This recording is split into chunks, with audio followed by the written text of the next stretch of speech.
Bonjour Valérie. Alors pour commencer, quelles sont les valeurs et les convictions qui ont fait de toi une femme engagée? Deux choses. La notion de justice sociale, et je crois que je l'ai ressentie très tôt, cette valeur de justice sociale, parce que je suis issue d'un milieu ouvrier, d'un milieu populaire, un salaire d'ouvrier électricien, une mère qui est restée à la maison, et puis 4 enfants, dans un village meusien, assez éloigné de tout. Et donc, cette notion de classe, d'appartenance à une classe sociale, je l'ai aussi vécue extrêmement tôt. Et les injustices sociales m'ont frappée très tôt aussi. Et donc, très vite, j'ai été mobilisée sur ces questions-là. Déjà au collège, ça a continué au lycée, et puis ça a toujours été, en fait, y compris dans ma vie professionnelle. Et puis la deuxième chose qui est aussi issue de mon parcours personnel, familial, c'est le respect de l'autre. Le respect de l'autre dans ses différences, dans ses origines culturelles, dans ses choix de vie. Et ça, c'est aussi quelque chose que je porte vraiment au fond de moi, la lutte contre le racisme, la lutte contre toutes les formes de discrimination. Voilà, tout ce qui fait qu'il est important pour moi d'éduquer à ce respect de l'autre, au respect des différences, parce que je pense qu'on s'enrichit des différences. Elles ne nous prennent rien, au contraire. Et alors du coup, est-ce que la politique est le prolongement logique de ces engagements et de ces valeurs que tu portes? Alors mon entourage dirait que oui. Je pense qu'effectivement il a raison. J'ai toujours été effectivement très engagée, que ce soit dans le champ syndical, dans le champ associatif, sur le plan professionnel, énormément engagée. Parce que je suis une femme de terrain, j'aime que les choses se concrétisent et que les valeurs que je porte, elles soient suivies des faits. Et donc j'ai toujours eu à cœur de porter mon engagement professionnel avec ces valeurs chevillées au corps, parce qu'il faut être cohérent. Et donc ce prolongement politique, à partir de 2015, effectivement, il allait certainement de soi. En tout cas, j'ai travaillé pendant ce mandat et j'ai essayé de faire vivre au mieux ce qui me porte en termes de valeurs. D'accord, et alors justement, l'engagement politique, quel sens tu lui donnes toi à travers ces convictions que tu portes? Je crois qu'il faut vraiment maintenant faire politique autrement.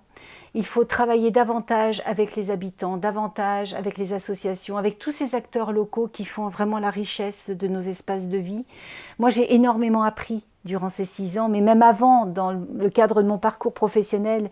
Et j'ai surtout appris une chose, il faut être modeste et il faut être humble, parce qu'on peut être chef d'établissement, ce qui est mon métier, on peut être femme politique, et vouloir envie de porter effectivement un certain nombre de projets ou d'actions, mais on ne fait rien tout seul. On ne fait vraiment rien tout seul. Mais là aussi, on s'enrichit de la réflexion et de ce que les uns et les autres ont envie de porter. Et donc, moi, je crois beaucoup à ce travail collectif, à ces dynamiques collectives. Je n'ai jamais travaillé autrement et je ne sais pas faire autrement.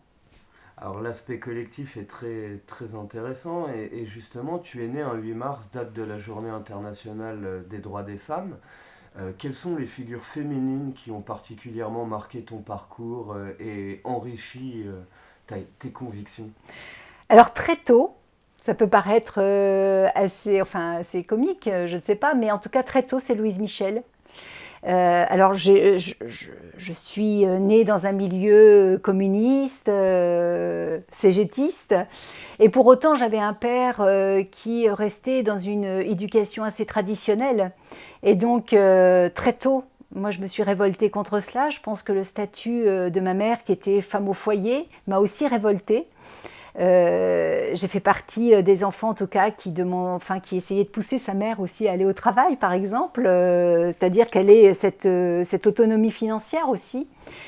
Et je crois que voilà, c'est cette posture que je dirais pas féministe, mais simplement, on se respecte les uns les autres.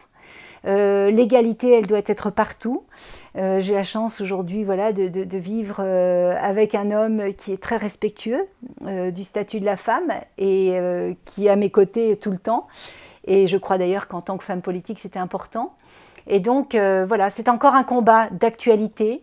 Quand je vois le programme d'un certain nombre de femmes et hommes politiques très rétrogrades, qui remettent en question des droits, comme le droit à la contraception, le droit à l'avortement, je dis à toutes les femmes, mais restez et restons vigilantes. Je crois qu'il faut faire extrêmement attention.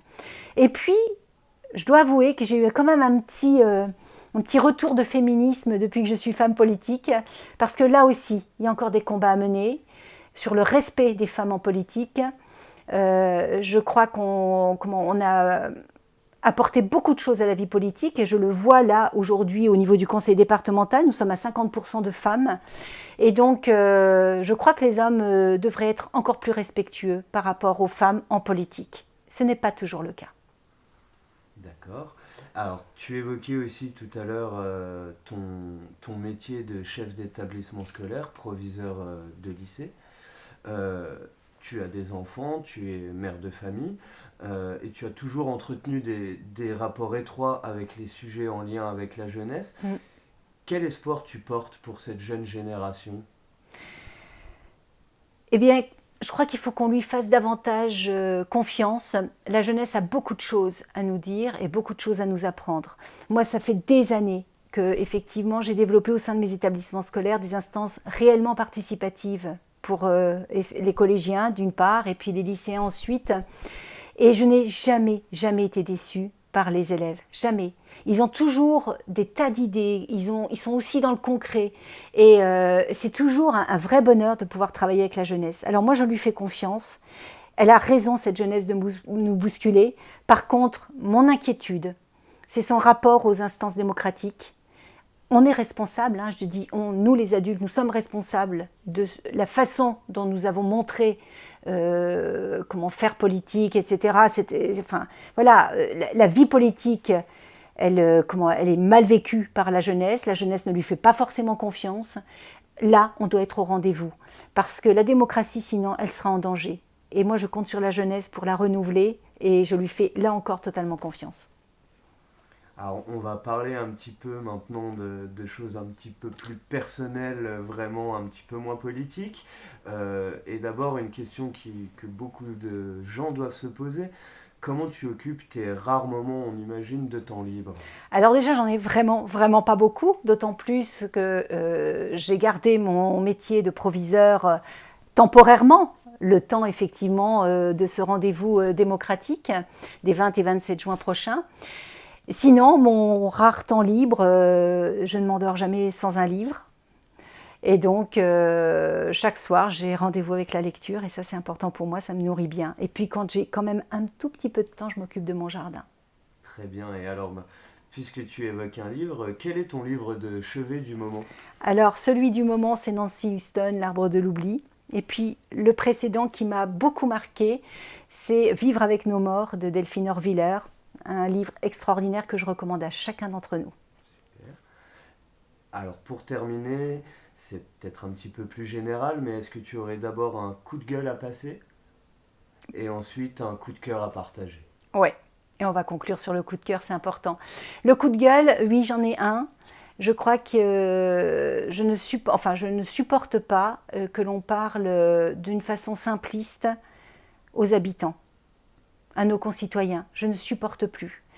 On ne s'adresse pas à leur intelligence. Et je trouve que là aussi, ça met la démocratie en danger.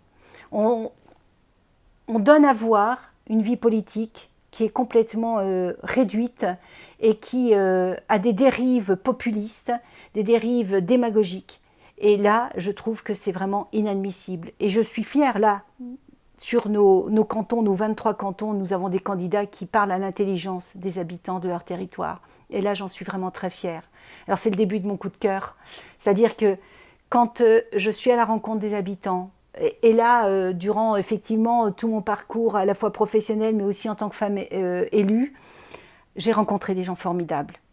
Des personnes qui sont investies vis-à-vis d'autrui, qui vraiment construisent des actions, des projets. Et vraiment, ça, c'est quelque chose qui me nourrit, qui me porte. Moi, quand je rentre chez moi après des visites de terrain, où je suis en contact avec les habitants, ou quand on travaille sur les dossiers, des projets, eh ben, ça me requinque et ça me fait plaisir. Et je trouve que vraiment, partout sur le département, on a des gens formidables.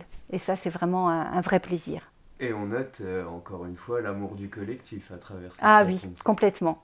Tout à C'est fait. quelque chose de très important dans ce qui Je ne t'anime sais pas faire également. autrement, c'est-à-dire que travailler tout seul dans son coin, ça ne m'intéresse pas. Ça n'a pas de Merci sens. Valérie. Merci.